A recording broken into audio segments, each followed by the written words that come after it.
हरे कृष्णा। श्रीमद् भगवद गीता अध्याय क्रमांक 2 श्लोक क्रमांक 49। दूरेण हि अवरम कर्म बुद्धि योग धनंजय बुद्धौ शरणम अन्विच्छ कृपणा फल हेतव। हे धनंजय, भक्ति के द्वारा समस्त गर्हित कर्म से दूर रहो और उसी भाव से भगवान की शरण ग्रहण करो। जो व्यक्ति अपने सकाम कर्म फलों को भोगना चाहते हैं वे कृपण है। समस्त गर्हित कर्मों से दूर रहकर उसी भाव से शरण ग्रहण करो। कैसे? जो व्यक्ति भगवान के दास के रूप में अपने स्वरूप को समझ लेता है वो कृष्ण भावनामृत में स्थित रहने के अतिरिक्त सारे कर्मों को छोड़ देता है। और जीव के लिए ऐसी भक्ति कर्म का सही मार्ग है।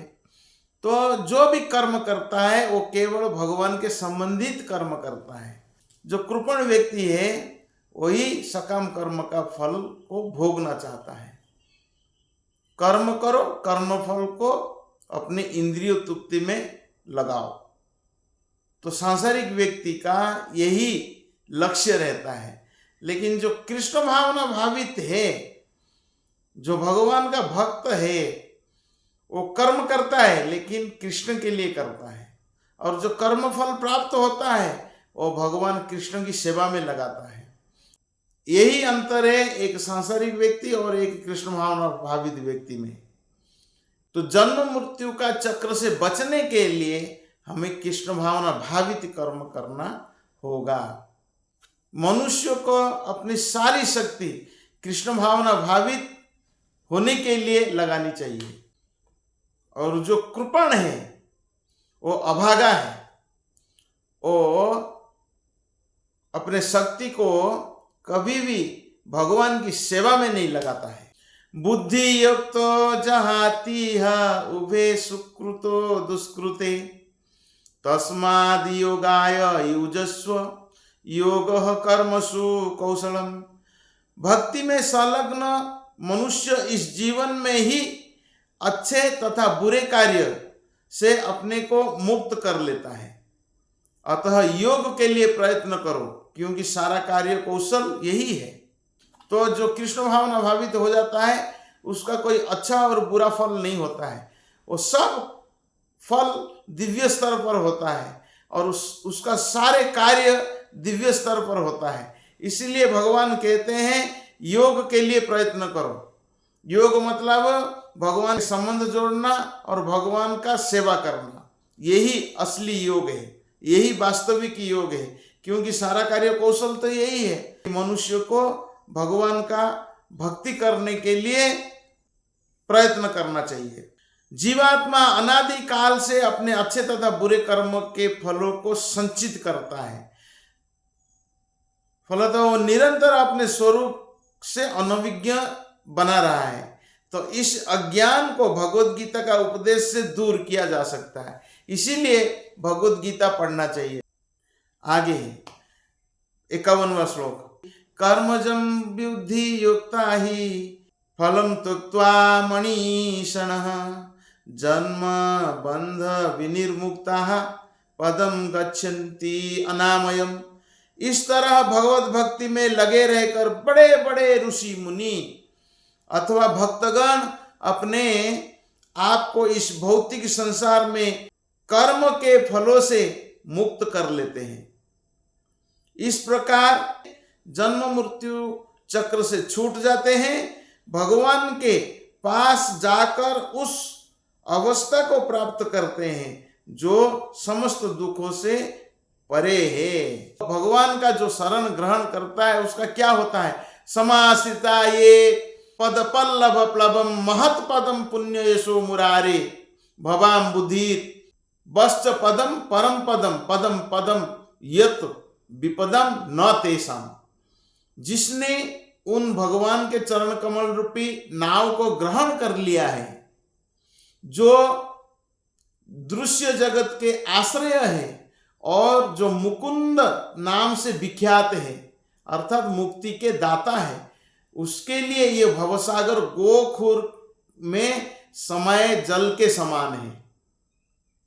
उनका लक्ष्य परम पदम है अर्थात वो स्थान जहां भौतिक कष्ट नहीं है या कि वैकुंठ है, वो स्थान नहीं जहां पद पद पर संकट हो।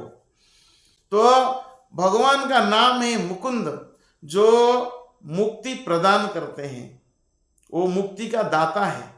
और जो उनका शरण ग्रहण कर लेता है तो इस संसार में किसी प्रकार के कष्ट भोग करता नहीं है। और उसका लक्ष्य जो होता है परम पदम, भगवान को प्राप्त करना या वैकुंठ को प्राप्त करना। ये कुंठ जगत है। कुंठ जगत मतलब जहां कष्ट ही कष्ट प्राप्त होता है, केवल दुख ही मिलता है, उसे कुंठ जगत कहा जाता है। और वैकुंठ मतलब जहां दुख से परे है, किसी प्रकार के दुख नहीं है। ऐसे जगत को प्राप्त करने के लिए भक्त प्रयत्न करता है। भगवान का शरण ग्रहण करने से वैकुंठ धाम प्राप्त होता है। आगे 52वां श्लोक, यदा ते मोह कलिलम बुद्धि व्यतितरिष्यति तदा गंतासि निर्वेदम श्रोतव्यस्य श्रुतस्य च। जब तुम्हारी बुद्धि मोहरूपी सघन वन को पार कर जाएगी तो तुम सुने हुए तथा सुनने योग्य सबके प्रति अन्य मनस्क हो जाओगे। भगवत भक्तों के जीवन में ऐसे अनेक उदाहरण प्राप्त है जिन्हें भगवत भक्ति के कारण वैदिक कर्म कांड से विरक्ति हो गई। जब मनुष्य श्री कृष्ण को तथा उनके साथ अपने संबंध को वास्तविक रूप में समझ लेता है तो वह सकाम कर्मों के अनुष्ठान के प्रति पूर्णतया अन्य मनस्क हो जाता है। तो यहाँ माधवेंद्र पुरी एक श्लोक बताते हैं, संध्या वंदनम भद्रमस्तु भवतो भो स्नान तुभ्यं नमो भो देवा पितरश्च तर्पण विधो नाहं क्षम्यताम् यत्र क्वापि निषदः यादवकुल उत्तमस्य कंसद्विषः स्वारं स्वारम् अघं हरामि तदलं मन्ये किमन्येन मे। हे मेरी त्रिकाल प्रार्थनाओं, तुम्हारी जय हो। हे स्नान, तुम्हें प्रणाम हो। हे देव पितृगण, अब मैं आप लोगों के लिए तर्पण करने में असमर्थ हूँ। अब तो जहां भी बैठता हूँ यादव कुलवंशी कृष्ण कंस के हंता श्री कृष्ण का ही स्मरण करता हूँ और इस तरह मैं अपने पापमय बंधन से मुक्त हो सकता हूँ।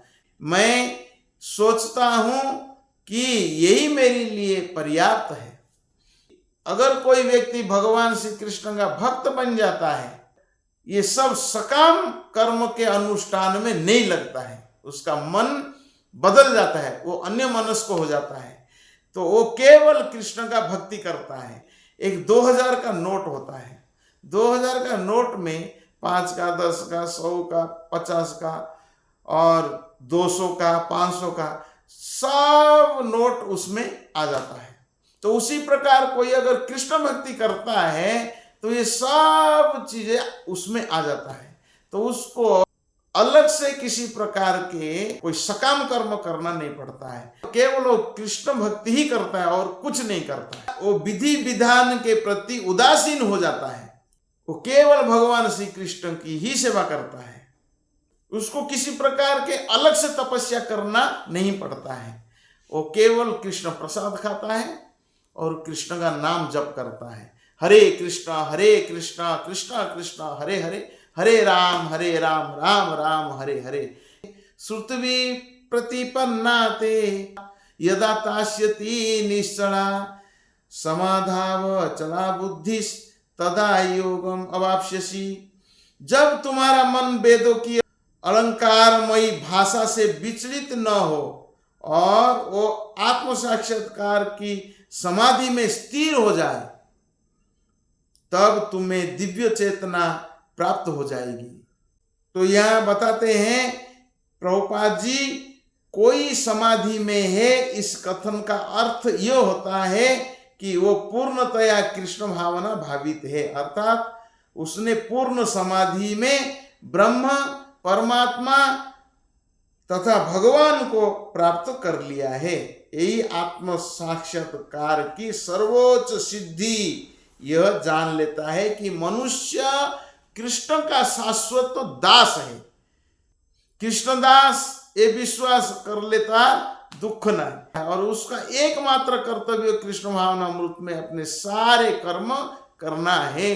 केवल उसका लक्ष्य रहता है, जो भी करता है केवल कृष्ण के लिए ही कर्म करता है, और जो भी कर्म फल प्राप्त होता है वो उससे भोगता नहीं है, वो कृष्ण अर्पण कर देता है, कृष्ण को ही अर्पण कर देता है। वो जानता है सारे वस्तु इस संसार का भगवान से ही आया हुआ है। तुदीय वस्तु तुभ्यम समर्पये, भगवान का वस्तु भगवान को ही समर्पित कर देता है। जो कृष्ण भावना भावित व्यक्ति है कभी वेदों का अलंकारमयी शब्दों के प्रति आकर्षित नहीं होता है, सकाम कर्मों के प्रति आकर्षित नहीं होता है। वो कभी नहीं चाहता है कि स्वर्ग का सुख प्राप्त हो, क्योंकि वो जानता है स्वर्ग का सुख से बढ़कर वैकुंठ है, भगवान का धाम गोलोक धाम है। वो गोलोक धाम जाना चाहता है, वैकुंठ लोक जाना चाहता है।